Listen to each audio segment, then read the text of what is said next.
I'm Kelly Siegel, and this is Harder Than Life, a podcast about self-love, self-awareness, business, and health.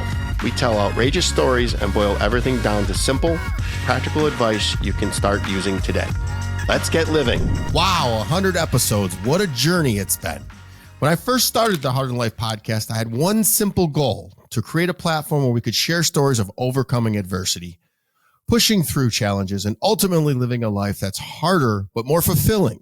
It hasn't always been easy, but each conversation, each guest, and each episode has brought something special to the table. We've laughed, we've cried, and we've learned so much together. This podcast started as an idea, but it's grown into a community and a family, one that's driven by resilience, growth, and commitment to becoming better versions of ourselves. As I look back on these 100 episodes, I'm filled with gratitude for the incredible guests who've shared their stories, for the listeners who've supported this journey, and for the lessons that have shaped not only this podcast, but my life as well. So as we celebrate this milestone, I want to take a moment to reflect on some of the most impactful episodes we've had so far. These top 11 clips capture the essence of what Harder Than Life is all about: pushing through the pain, finding purpose, and living with passion. Here's to 100 episodes down and many more to come. We love you. Be awesome, be kind, and be harder than life. You started an ad agency, Radical, in 2018, yep. and you've soared 5 years, over $4 or $5 million. That's a great freaking start. And I can we're over 8 figures now in total revenue. Nice. So that doesn't suck, and that's actually a great story. 5 years and 8 figures. Bam. So why does everyone need to be aware of their personal brand, even if they're not trying to be an influencer or have any interest in making money digitally? So I look at your brand and it's just fantastic. So I want to talk about that. You know, what's interesting about personal branding is the word alone. I mean, we all, like, everybody that's kind of in and out of the industry cringes a little bit when they hear it. You know, personal branding, it's, like, everybody rolls their eyes a little bit. But the irony is it's not about you when you're personal branding. It's actually about everyone else. And here's what I mean. You're building a legacy. Do you want to look back? We have this rare opportunity now with social media and smartphones and all these devices and things to document what you know, what you believe, and what you're good at. And I firmly believe that whether you want to make $1 from it or not, I think most people want to leave a legacy. They want to know that they touched people, they had an impact on people, or that their kids, their wives, their family down the road have a record of their beliefs and what they did. And so it's really about building authority and trust and leaving a legacy and a documentation of that I think 50, if like we put 10 people in a room, and we could advance, if we had a time machine, we could advance forward. And the people that did and the people that don't, I think you would regret it if you don't document, if you don't leave that legacy. And it's not about, flexing in front of a Lambo. It's about really showing the side of yourself that may seem private, but could impact so many people. I love that. I saw you post on that very recently, and I was like, this man is brilliant. I never thought of it like that. And it's funny, I have a buddy that works in a big ad agency in Chicago, fraternity brother of mine. And years ago, before I quit the naughty water, he said, buddy, I love you. You got to look at your brand. He's like, your brand is, you're drunk. And I was a successful drunk. And it was just that I was doing what you did. I'd be partying with customers, man. I was good at it. People love me. And, the party would, happy hour, closing a deal would turn into all night, which would turn into all weekend, and yada. So I was like, that's crazy talk. This is 10 years ago. I'm like, whatever. And then 4 years ago, I made the change. And I was like, oh, okay. I see what you're saying. My daughter's 13 or 14 now. And, it says a lot about who you are and what your character is. And I told you that we just shot 50 videos, and there was some on my boat in Florida. And it's like, I feel weird, but it's who I am. Really, literally, I suggest I said this in the intro, if you haven't seen Ryan's material, his content is beautiful and brilliant, and you get a real good so far what I'm seeing is that's who he is, man. He's just genuine, authentic, down to earth guy. Go check out his socials. They'll be in the show notes, and he really is that person. And I tell you, you influenced me to include more of my personal. I mean, that means a lot coming from you. And so but I want to say this, like, you get to set the table before you even have dinner. So here's what I mean. So you get to know, people get to know you. They get to like you. They get to see, and you don't have to look. I am the most unsocial social person you know. I show about 20% of my life. Not because I'm hiding the other 80%. It's because I found the balance in a system for showing my real self and giving everyone a taste of who I am and what I do. But I don't show every moment. But what I do is people know me before they even meet me. And that opens so many doors of opportunity, whether that's $1 today or a person I get to meet tomorrow. It's just setting the table because, look, someone's going to Google you or look you up or research you, no matter who you are, what you do, when you meet someone, when you come into contact with someone. And do you want someone else to control the narrative, or do you want to control it? And so I like to control the narrative, and I like to coach others to control it. Well, I launched a book because if you Googled me back in the day, you'd pick up frickin' I got arrested for selling drugs at college. So I wrote the book and just told it all out there. It turns out I was really good at sales, right? I started very early. But no, what overcoming adversity is what I'm all about. I was in college myself, I think we all went off deep, it's like, whether good or bad, like, as they say, everything in moderation, including moderation. I think Abe Lincoln said that. And I'm really good at moderating my moderation. I am not. I go literally, it is 0 to 100. And I go at 150 miles an hour all the time. I love it. But my life is fantastic. And you'll see it in the videos. I'm going to fast too, but I can, I don't know. I might be fooling myself, but I think to find, I get too far on the other end. I seem to be able to pull myself back. We'll see. Well, you are so humble. I love it. I love it. Talk about you and that shame a little bit and how low you felt and what motivated you, because there's so many people listening to this right now. There's a lot of male and female listeners that listen to the Hard in Life show are sitting here going, oh boy. So talk a little bit about that terrible feeling, because pain is a hell of a motivator. Yeah, pain is a hell of a motivator, and shame is debilitating, deeply debilitating. And shame is a contraction in our bodies and a contraction in our minds. And what we'll often do with shame is hide from the world, or at the very least mask it. And we often mask it with aggression and tendencies towards violence or big energy to seek control, because we feel so out of control. We feel so vulnerable. And ultimately, the more shame we feel and the less we tap into our vulnerability, the more narcissistic we become, right? Or shades and expressions of narcissism. A lot of people think that narcissism is about control, and it's about dominance, and it's about forcefulness, and it carries, depending on which kind of narcissism, it carries those characteristics. But ultimately, it's a response or reaction to a fear of deep vulnerability. And it's not just a fear of vulnerability, it's an inability to be with one's own vulnerability, because often we've been shown that our expression doesn't matter. And we've been humiliated, or we've experienced rejection, or we've experienced abandonment or humiliation. And as a result of that, we've had to develop a social survival strategy or a coping strategy. And it often comes in the form of that dominance and control over others and forcefulness over others. Not the only way, but seems to be the society that we live in, because we live in such an individualistic society. And we live in such a society where we're highly competitive with each other as well. And so it's almost like the survival of the fittest. Socially and physically and economically and all those things, right? And so sometimes the propensity to move towards that behavior can deepen.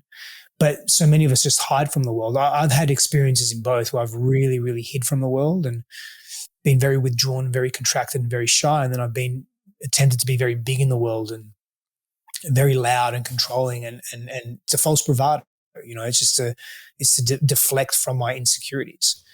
And that's tough, man. It's tough to not have anyone or think that you don't have anyone to actually go to share that load with, to share that burden with. And that's what so many men particularly are missing, that they're missing people that they can share themselves with, and people are just missing people that they can share themselves with and be seen in non-judgmental and compassionate ways, and be affirmed in their pain, and not confirmed in their pain where, oh, keep being in your pain, keep being the victim. No, just to say, hey, I empathize with you. I hear you. I'm here with you. I see you. Because most people aren't seen, and they don't feel understood. And so they're going to contract in the world because they don't feel safe to be seen. Because again, they've had this very dense experience of, when I've been myself, it hasn't gone down well. So I'll just pull back from the world, and that's better. But it's not, because what that does is it evokes more of that in others as well, because you become untrustworthy. So people are like, well, if you're not going to be open, then I'm not going to be open. And for someone to say, hey, I see you that you're not open, but I'm going to still be open, means that person's done a deeper level of inner work, right? And so, which is very possible, of course, but it just becomes more difficult to attract that and bring that into your life. That's what I just said. Shame and vulnerability is hard. You have to do some serious work on yourself to be vulnerable. But can you tell us a bit about yourself and your journey with God? There's so much to you. Well, Kelly, I was raised by a preacher. My mom and daddy were pastors. They had me in Jacksonville, North Carolina. 24 hours later, they had me in an Airstream, and we were traveling, and he was preaching. So I was raised around God. I was raised in a very strict religion. I couldn't wear pants, couldn't cut my hair, all that kind of stuff till I was like 15. That's why I'm such a rebel now. I had a mohawk for 25 years. Just like, you're not going to tell me I can't do. And I also, because of that, ran away, really got really rebellious, and got married really, really young, left Bible school to get married in the middle of the night. And that marriage lasted 18 years, but I had fought so hard for it because I was raised, if you get divorced, you're going to hell on a slip and slide. So I really had, Kelly, in my head, God was a mean God. And there's so much that I couldn't do to level up so that he could use me after all my failures. I was the only one that could keep a marriage. I was the only one that was nay-naying and not pray-praying in my family, And so there they go. Listen, I mean, I was like, God really had to have a lot of grace for me, and he did. But 18 years after I got married, we ended up walking through a divorce, and I lost everything and had to move back in with my mom and daddy at 36 with my two sons, Morgan and Lincoln, who are now 27 and 29. Oh, that was one of my questions. 27, 29. Okay. Yeah, 27 and 29. And I was so devastated. And I remember laying in my bed at my mama's one night, lost my $500,000 house, lost my Mercedes, my Navigator, was driving I call it my knockoff Bentley, because it was a 300 Chrysler. And it had me sit on the side of the road overheating every day. Every single thing that could go wrong in my life was going wrong.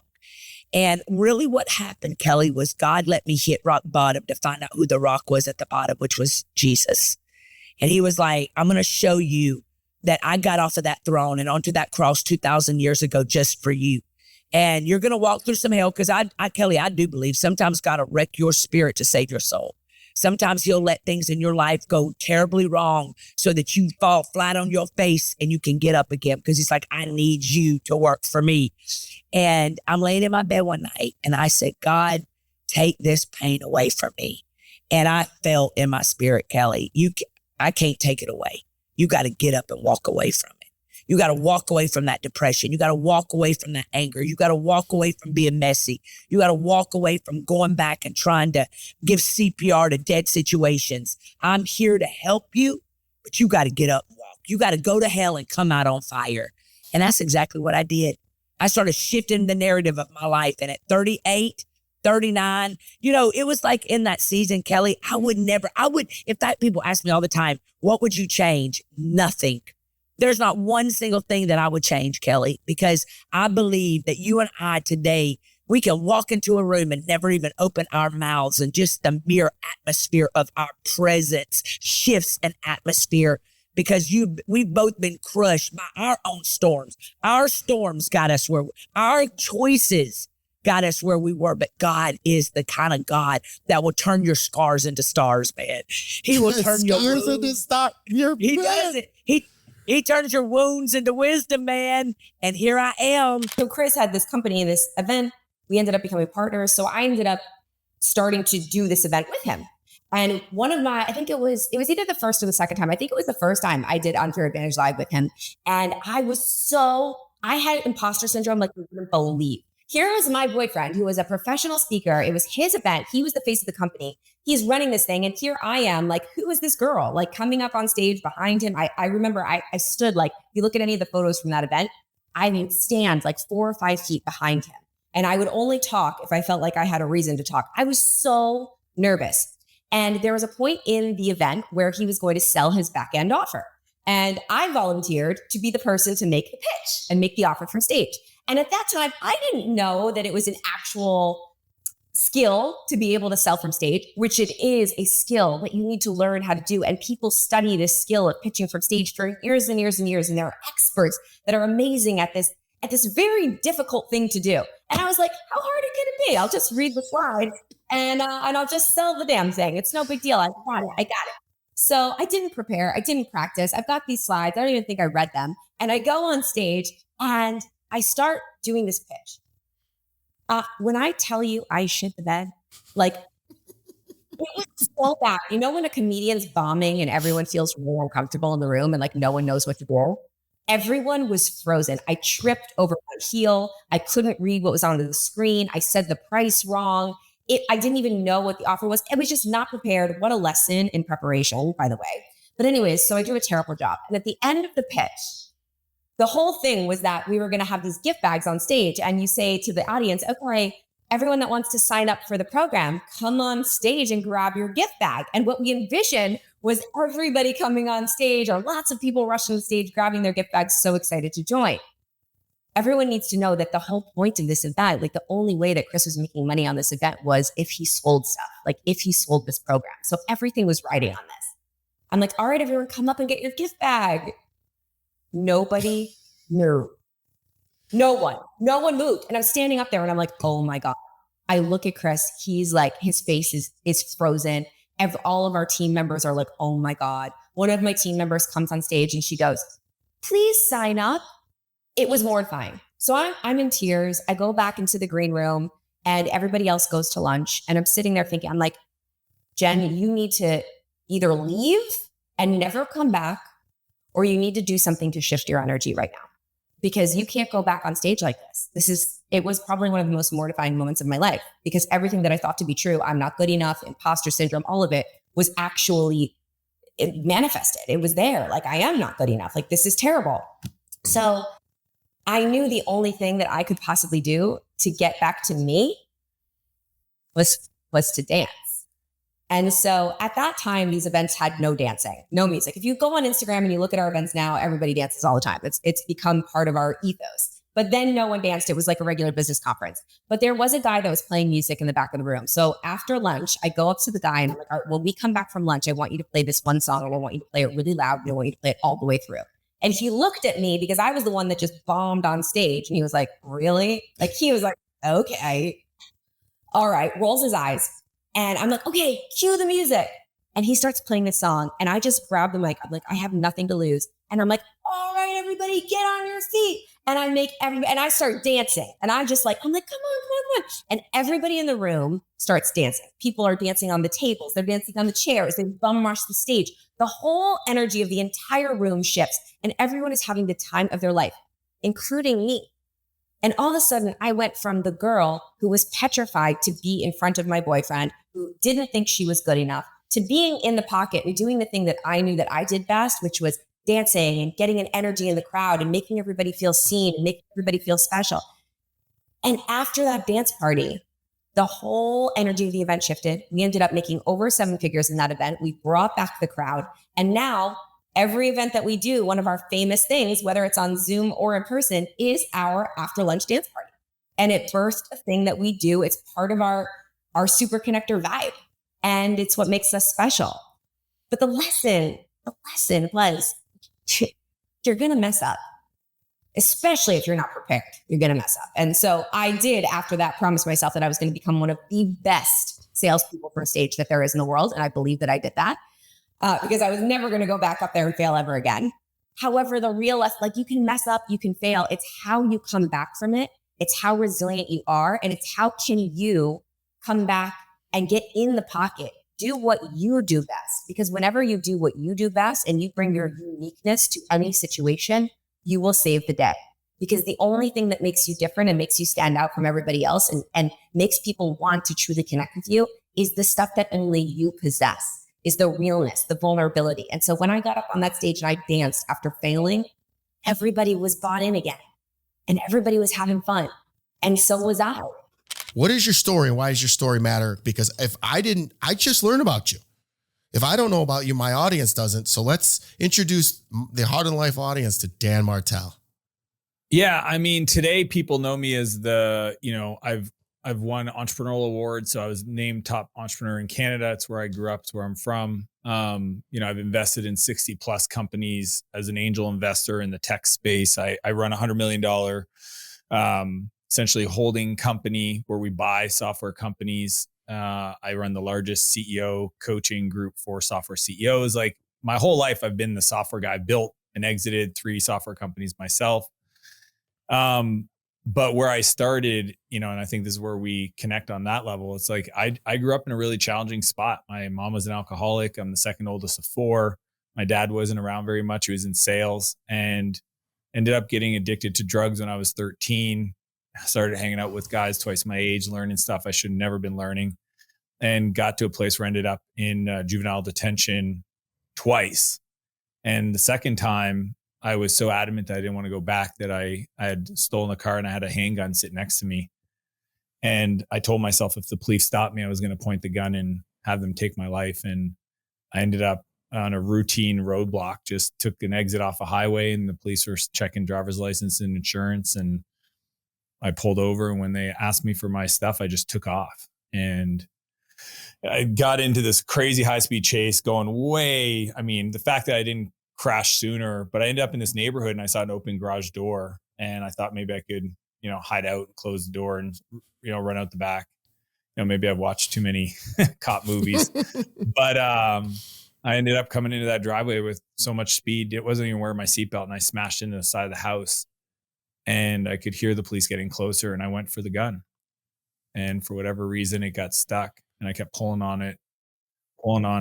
And the cops grabbed me, threw me in the back of the cop car. And that was the beginning of a complete transformation. I ended up in an adult prison for 6 months. And it was a guard named Brian that literally changed my life. I got in a fight and got put in the hole for 3 days. And on the 3rd day, Brian opened the door and told me to follow him. And when we were walking back to the unit, we actually went past the guard unit past the cell block into the guard unit, which I'd never been in. And he sits me down and he says to me, he goes, "What are you doing here?" And I go, "What do you mean?" I mean, I got in a fight with Kirk. And he goes, "No, not that." He goes, "What are you doing in this place?" And I was like, "Well, I got in a high-speed chase and guns." And he goes, "Dan, I've been working here for almost 10 years and I've seen a lot of kids come through. And I got to tell you, you don't belong here." And in that moment, Kelly, there was just like this belief that he had in me that I definitely didn't have in myself. I thought I was less than nothing. I thought I was a piece of crap. I thought I had zero self-worth. I mean, my whole life I was just getting in trouble. And here was this guy telling me that, like, he thought I was better. He's like, I watch you do your, try to do your classwork and stay out of the prison politics and just like stick to yourself. And he goes, "I just don't understand why somebody like you is in this place." And that seed got planted. And I was fortunate enough, about a month later, I got released to a rehab center that literally saved my life. I did 11 months in a therapeutic community, and it was there that I kind of built my personal value, like my self-worth. I understood my emotions. It was just a really beautiful place, and helped me rebuild a relationship I'd lost with my family, my brothers, my sisters, my parents. And it was at the end of that program, I was helping Rick, this maintenance guy, clean out one of the cabins because it was built on an old church camp. And I discovered this old computer and a yellow book on Java programming sitting next to it, and just followed the book. And it's so crazy now because like this is my world, but I followed chapter 1, and in about 20 minutes, I got the computer to say hello world. And I got hooked. Like software became my new addiction. And honestly, entrepreneurship became the personal development program that I needed in my life. And that's just what I've been doing my whole life. And the biggest thing I'm most proud of, the business success, cool. You know, the private planes and the supercars are all fun, but you know, I still, to this day, I was just there 4 weeks ago talking to these kids, and I've been doing it for 26 years now, just sharing my story. And I always make a commitment to them. And I can't make this to everybody, but to the kids that go to this special place, if they get out, stay sober for a year and reach out to me, I'll help them make their dreams come true. And that's what I'm here to do. And then, I just spend my whole life on the internet to try to help people that are on their journey. And that's who I am. In this grand scheme of things, my dad comes to me, this is about to lose the house.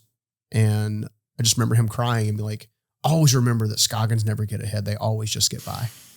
Okay. So I want you to hold that thought in your mind for just a second. Fast forward all the way to being back in this Jeep Grand Cherokee with Steve after asking me the first question. And then he asked me the second question. He said, Stephen, do you want to learn to think like me, or do you want to continue thinking like your father? So if the truth about success or achievement or blessings or fulfillment or happiness or joy or mercy is tied up into how we think, then if we don't have other people to help us understand how to think differently or how to think better, we will never achieve those things. Well, that's why you're here. And if you think about it, that's so many programs, those limiting beliefs in your head. Your dad just said that. That every time you tell me that story drives me crazy. It's someone thinking like that. You heard my daughter at dinner last night. What do I say to you? Yeah. You are a Siegel and you are unstoppable. Unstoppable. That's right. That's why I love you. Well, and she won't know the benefit of that. Like she won't fully know the benefit of that for another 10 years. Yeah. She thinks it's cute now. Yeah. She's kind of, dad's being gooberish, kind of like, but it's seeping in, much like Steve Myrick stuff seeped into me over time. I shared with you guys at dinner last night, two other little byproducts of that story. The first of which is a few years ago, I did a DNA thing. And then that DNA thing through Ancestry and all whatever, I figured out where I was from, and I was half Viking and Scotch Irish and, Norwegian and all this kind of cool 100% stuff. 100% badass. I don't know how many 5'5" badass Vikings there are, but hey, I'll take it. But no, so we go, but the interesting thing about that is I could not find in 400 years another Scoggins that had managed to become a person of influence and a person of affluence. I like that. And if you take those two things, put them together side by side, it's all directly correlated to Steve Myrick, Susan Batts, which is AKA Mama Wama. I'm sure we'll get into this as you read the book. Yep. And then one or two other people along the way that really poured into me. Do not go into her because she hit some great one-liners. Yeah, she's amazing. Unfortunately, neither one of those people got to see everything. Like they passed away before. They're watching. Yeah, they're watching. And the second thing was other than the 400-year thing, when we were discussing stuff over dinner last night and just having a good old time, catch up with friends and hanging out with your daughter and whatever, we had a blast, but we also realized that the journey to get here is often very difficult and people give up along the way. Whereas the journey to stay here actually becomes more meaningful in that you have a better appreciation of influence. You have a better appreciation of affluence. You have a better appreciation of what healthy boundaries are and healthy self-esteem is and a better chance at worth and all kinds of stuff like that. Well, everybody sitting at that dinner, sans my daughter, of course, has been through some shit. Yeah. And you could see light bulbs going on and everybody's head like, oh. We're going to dig right into this a little deeper. Your book starts off, you even revert back several times to the overpass where you were contemplating taking your life. I was within seconds of taking my life. I was going to say, that's the question. How close were you to actually doing it and what stopped you?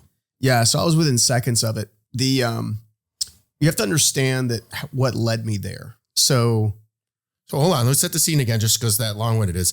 You have this kid grew up real rough.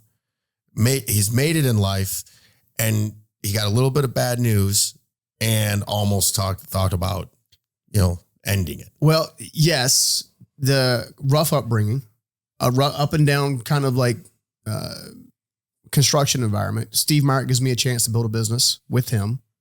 I do very well, very quick. My character, my integrity was not ready to wear the mantle of what that was. That led me into a toxic relationship, which led me into tens of thousands of dollars in debt, which then led me to ultimately getting seriously depressed, anxiety ridden, stuff like that, which then led me ultimately becoming homeless for a season. Grace, this just to set again to read. This is a highly successful man right now. He's being modest. He's very well off financially. So to hear the backstory is a privilege. So thank you for being vulnerable. So when you stopped running and you actually had to sit in your shit and surrender, talk about that, because so many people do what you did. I've done it. I did it for years. I'm really not struggling. I'm working on right now, surrendering and allowing everything to happen for me, not to me. So talk to me about you sitting in your feelings and surrendering, and how that actually led you to where you are today. Well, I can't sit here and say, oh, it was this beautiful space and everything was wonderful. No, it was a shitstorm. I actually remember my life was spiraling out of control, and I wanted it to be different. I promised myself that it would be different, but every day I would wake up and I would make that promise to myself that today is the day that it's going to be different, and I'm going to change, and it's going to be better. And I couldn't get a grip on it. And I felt so helpless and so hopeless. And I remember it was my daughter, my oldest daughter. She was having her cello concert. And I remember thinking to myself, okay, I got to get it together, because I'm going to show up at her concert like on point, and especially in front of my ex-husband, right? Like, I was like, I'm gonna do a good job. And anyway, I saw my ex-sister-in-law, who I don't even like to say ex-sister-in-law because she's still like a sister to me. I love my ex-sister-in-laws. I love them. They've saved my life. I love them. And but I saw them, and the next day I got a text message that said, hey, can you meet us at Starbucks? And I was like, yeah, are you okay? Do you need help? Now, I knew it wasn't about them. It was about me. But I was like, do you need help? And they're like, no, can you meet us? And I met them at Starbucks, and it was 7:00 in the morning. And I don't think I've shared this ever before on a podcast, but I met them at 7:00 in the morning, and they said, you reek of alcohol. Hmm. I was like, well, what do you mean? Have you been drinking? I said, no, I haven't. They said, well, you've got so much in your system. You reek of it. Do you want help? And I just burst into tears, and I was like, I need help. I need help. And you know what? That was brave on them to reach out to me, because they could have thought, well, I don't want to rock the boat. I don't want to risk the relationship. They saved my life. They were there to give me my 1-year-old birthday cake at AA. I'm not supposed to say AA. Recovery meetings. No, you could say I'm a big proponent of AA. First of all, I thank you. Thank you for being so vulnerable. It's courageous and it's bringing us closer together, and the audience is going to love you. I hope they're watching to see your eyes and how they glossed over and how authentic and genuine all of that was. So you touched my heart, and thank you. I love that. I just adore you. So yeah, I'm going to take a 2-second interlude and say, I quit drinking 4.5 years ago, coming up on 5 years ago, cold turkey. I didn't go to AA. I should have gone to AA. So kudos for you doing that. Kudos to your ex-sisters-in-laws, because I had a conversation this morning with somebody about it. It's not easy. So, and kudos to you for accepting it. Most people deny it and say, I don't have a problem. I got it under control. But you surrendered and went, and now look at you. You have the ability to tell people they're wrong or to go to hell, and they ask you how. And it's very polite, and I admire that about you. And I'm gonna learn from you. This is why I wanted you on the podcast, because I'm gonna suck your energy. Well, can I tell you something about that? I think that this idea of conflict, I think that too many men, they go at it almost like two lions. Okay. If I'm in the room with a guy who thinks he's more powerful than me, I will always let him watch me. I will always let him come up here, and I'll come down and serve the guy. And this is a very common thing when you start to do well, that a guy wants to show you what he's got. And so he'll come up here. I never try to go higher or hit him like another lion. I'll come down and serve him. And I get that from the Bible. So, Jesus himself, with all his power, served people. So when you serve people, then what happens is that God's divine strength stays on you in an unusual way. And I walk in divine strength. Speechless. You said something, and I'm going to deviate from my questions because we were talking about Grant Cardone, and you said something about being human versus something else. What was that? It wasn't dehuman. I think probably that we have to be human beings, like that's it.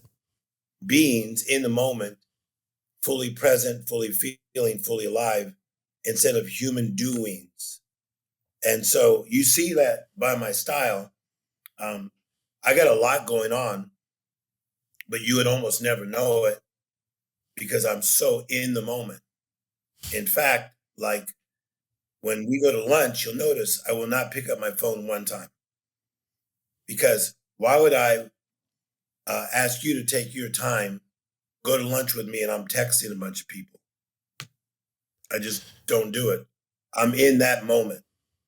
Where did you learn that? They say President Obama was the best at that, making you feel like you're the only person in the room. And that's an art, and it's something I'm working. This is why I love you. I'm going to learn so much from you. I learned it by watching people. So as a kid, when you're the youngest, there's a lot of observations. So you're down here, everyone's living up here because they're older than you. And I would watch my sister's friends, my brother's friends, my dad's friends, my mother's friends, and I would pick up on these personality types and see things that really kind of flowed with me and things that did not. And the things that flowed with me was when I would see like really kind men. And then as I got older and I started traveling the world at age 20, I'd get around some very powerful men, and they would never brag about it. They were like super good to people. And that did a lot to and for me. Like I remember just quickly being in Sweden, and I was hanging around this guy who was a heart surgeon, and he had this amazing house in Gothenburg, Sweden. I was only 20 years of age. And he invited me to lunch after seeing me speak and just treated me like, like I was a heart surgeon. And I said, I'm going to become more like this guy. So that was part of it, the observation. How do you forgive somebody when they're not sorry? Common question. Somebody being sorry has nothing to do with you forgiving them. You loving someone has nothing to do with them changing, with them being more conscious. They don't even need to feel remorse for you forgiving them. Nobody else can affect your capacity to be loving, to be conscious, to be wise, to be free. And it's hard work, but everybody listening, and my sense is you have your own forgiveness story. If you have been forgiven, you know how healing, invigorating, golden that is. There are lots of us who have forgiven people who we thought were unforgivable. It changes your life completely. You grow up, you become powerful, you move on, you think more creatively, you sleep better at night. And the people you forgive, they could be dead. You could have a conversation with them. You got to be careful with arrogance and forgiving, right? So like a lot of us will walk in, this is like forgiving newbies.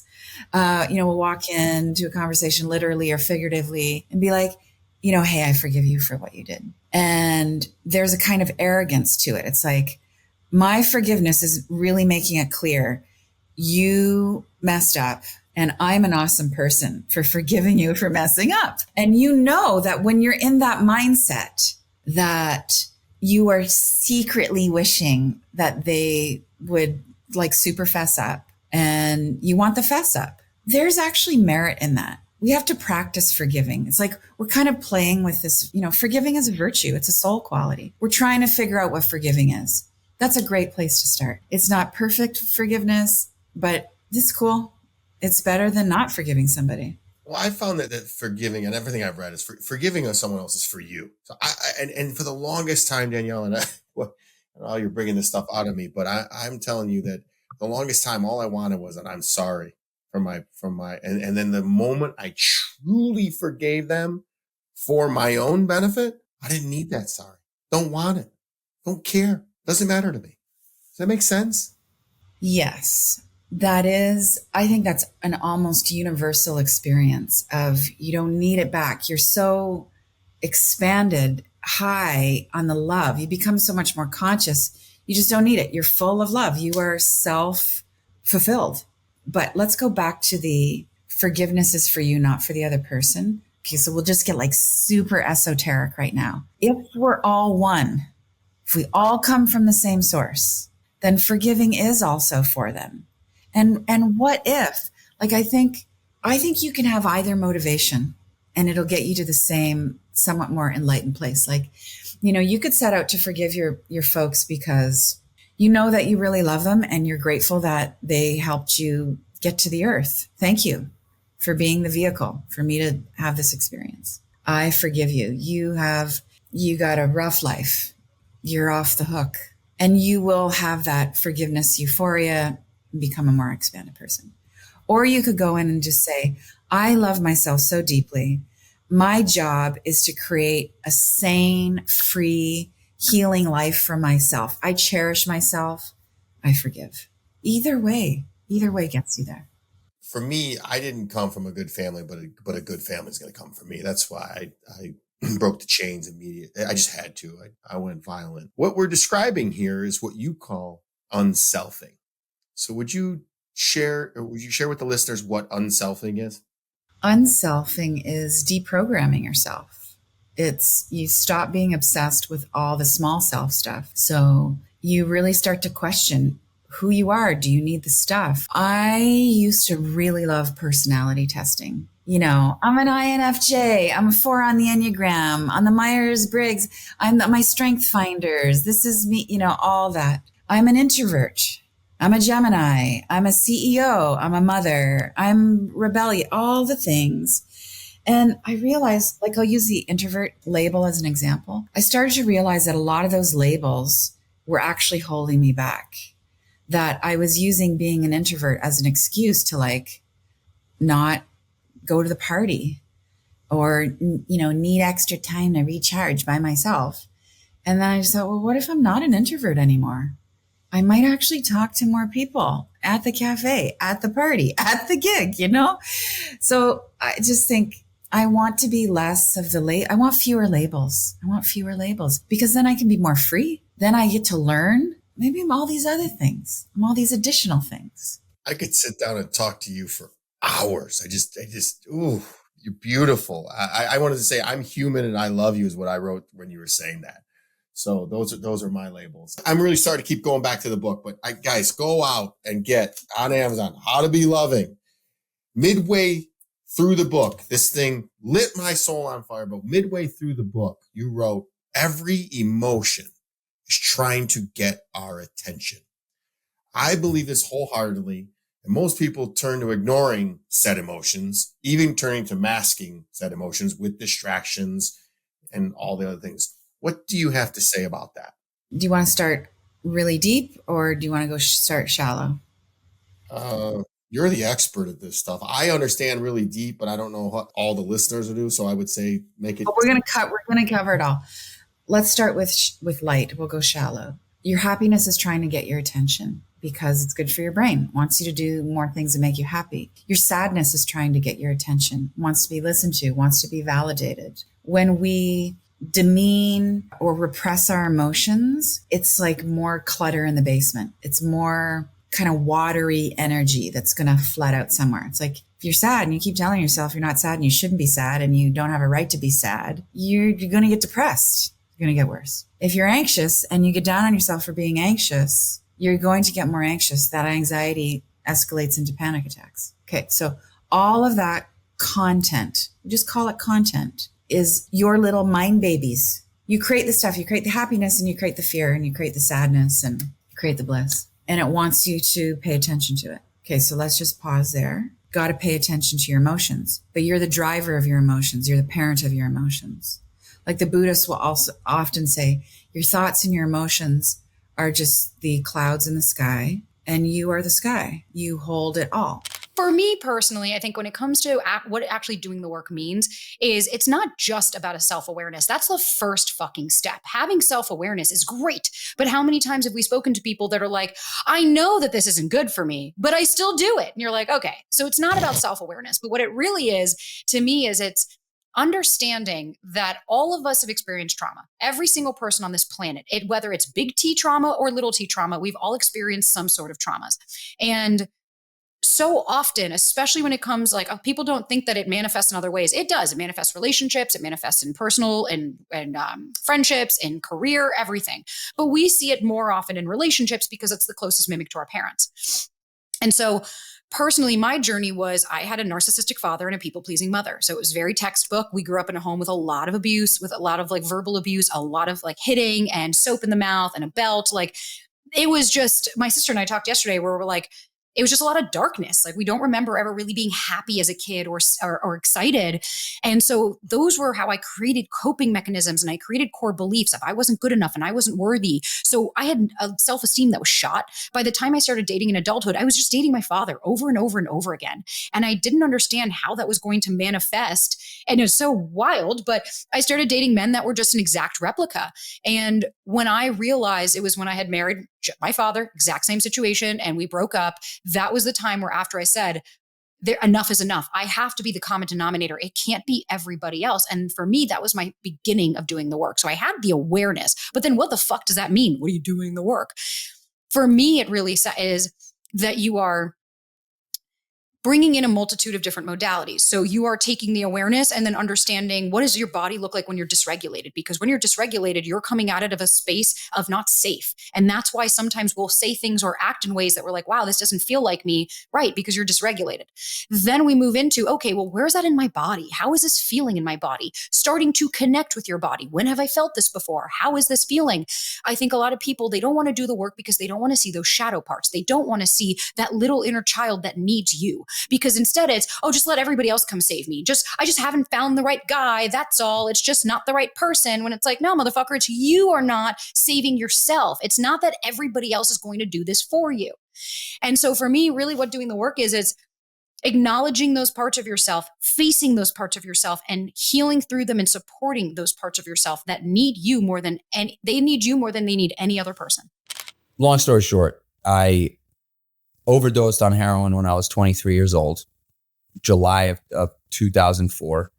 And I thought that was the end. I was like, this is too much. I've been doing this for over a decade. I saw my life flash before my eyes.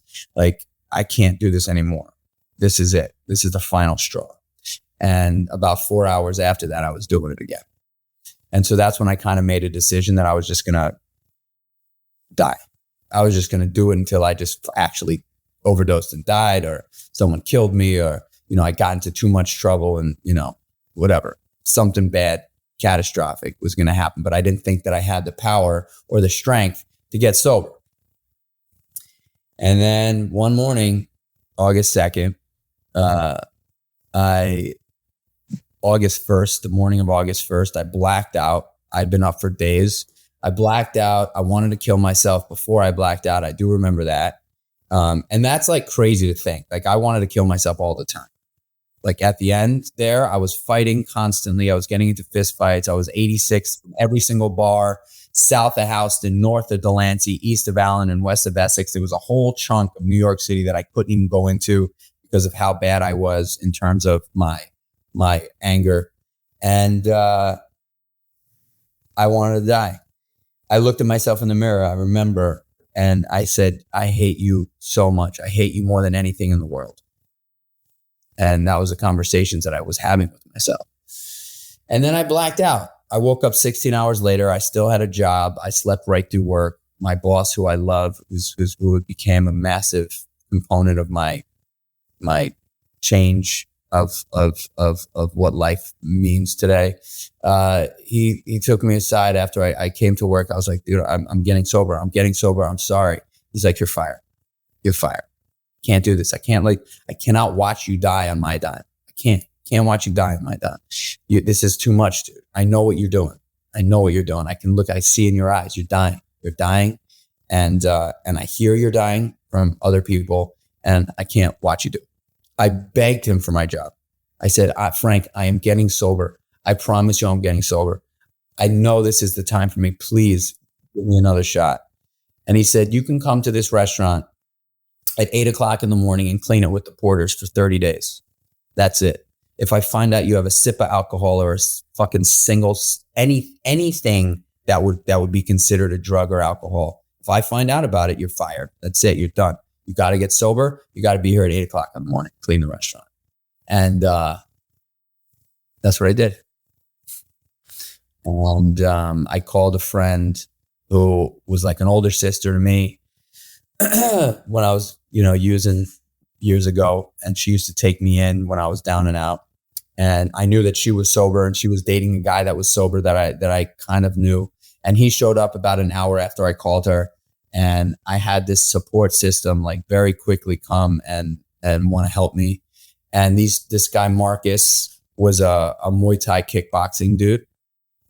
And I had no idea what Muay Thai kickboxing was, but I knew that I was like, that's cool. Like, I thought getting sober was going to, for me, it was going to be like hanging out with fucking old people in libraries. I thought I never was going to meet another woman, that was attractive again. I thought I'd be like, caught in a church basement. And it just couldn't be more from the truth. I met some of the coolest people very, very quickly that really wanted to help me. And they introduced me to fitness, which was at that time Muay Thai kickboxing, and nutrition. They taught me how to eat. And they basically wrote a life plan for me. And that life plan looked like this. They day one, they had me meet them at a sober meeting. Day two, they had me meet them at a sober meeting and told me to bring some clothes that I can work out in. They took me right to the Muay Thai Academy after the meeting. And they sat me down and they said, look, dude, we're going to help you. And we're going to write a plan for you on paper that you're going to follow if you want to change your life.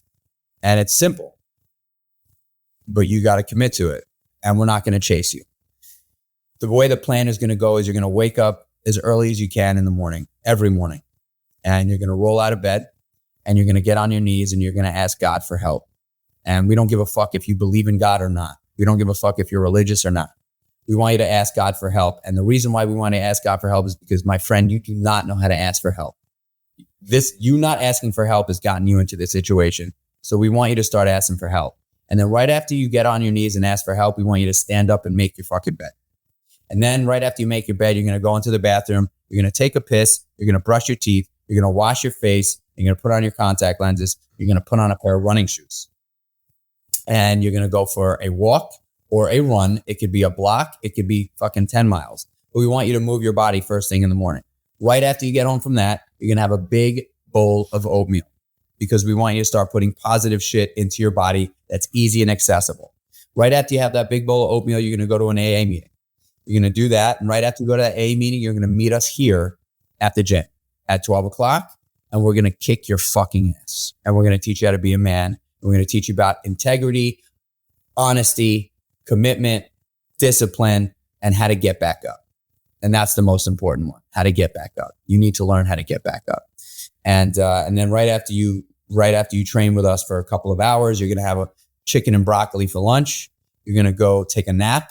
You're going to go to work in the evening. You're going to have chicken and broccoli for dinner. You're going to go to bed as early as possible, and you're going to rinse and repeat. And that's what I did. And I haven't had a drink since. And I've been living that life basically almost to a T, from waking up early, hitting my knees, asking for help. I do a bunch more shit in the morning now, having oatmeal in the morning with a bunch of things that I've now made a business out of. I have chicken and broccoli typically for lunch almost every day, and some other protein and veggies and a little starch, for dinner. And, I go to bed as early as I can and wake up as early as I can. And my life is fucking awesome. Thanks for listening. The highest compliment that you can give us, all the hard workers that make this show possible, is to rate and share all episodes, especially the ones that you feel that impact and resonate with you deeply, or to someone who it might help. It helps with the algorithm and helps with all facets of the show. Thank you again. Be awesome, be kind, and be harder than life.